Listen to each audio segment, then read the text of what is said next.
when Seshu, the great master ink painter, worked, he would sometimes take a handful of straw and paint with that instead of a brush in order to get the sort of rough effect that he wanted. But later on there came people who could take an ordinary paintbrush and so exactly ink that brush that it would give precisely the messy effect that they had in mind. They would also be able to ink a brush in such a way, and this is terribly decadent, they could dab grapes on a vine and have dark ink where the shadow was supposed to be, and no ink at all where the highlight was supposed to be. That's when they started getting mixed up with Western ideas about shadows and perspective. They didn't have that earlier. But they were so skilled in the handling of ink that they would do this sort of thing, and they would imitate, you see, all the so-called rough natural effects of the great Zen artists.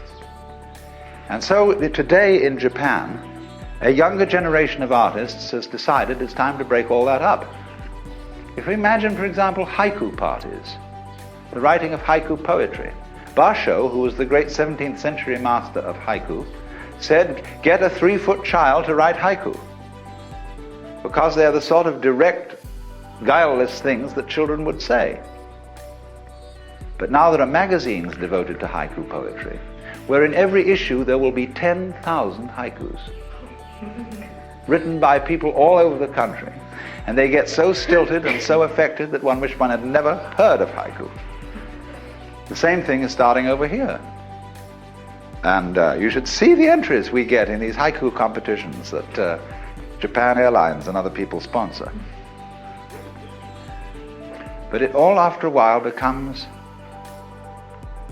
dated, stilted, and so somewhere again the new thing has to break out, which is always coming up, but there's no formula, you see, for fixing it so that you can do it again and again and again, because the moment you start doing it again and again and again, it isn't it anymore. The real thing has escaped. Do you remember some time ago there was a fashion for having wrought iron fish, just the outline of a fish?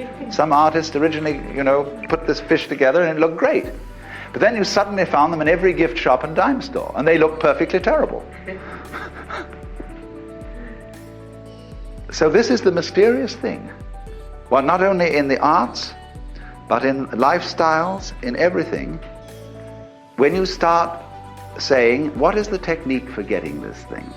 And people say, well, this is it. It's gone. Same in education. Same in music. The moment you start teaching something, what question are you asking? How could we, is there some method whereby in our schools we could produce from the music department, every graduation ceremony, 3 musicians of the stature of Bach or Mozart? Now, if we knew how to do that, that knowledge would prevent us from being surprised by the work of these people, because we would know how it's done. And when you know how something is done, it doesn't surprise you. That's why there's a Zen poem which says, if you ask where the flowers come from, even the god of spring doesn't know.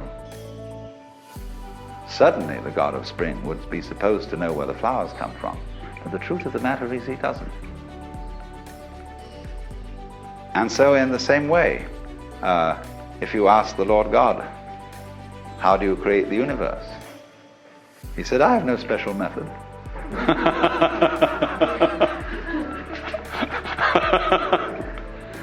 And this is known in Zen as this is the most difficult virtue to attain.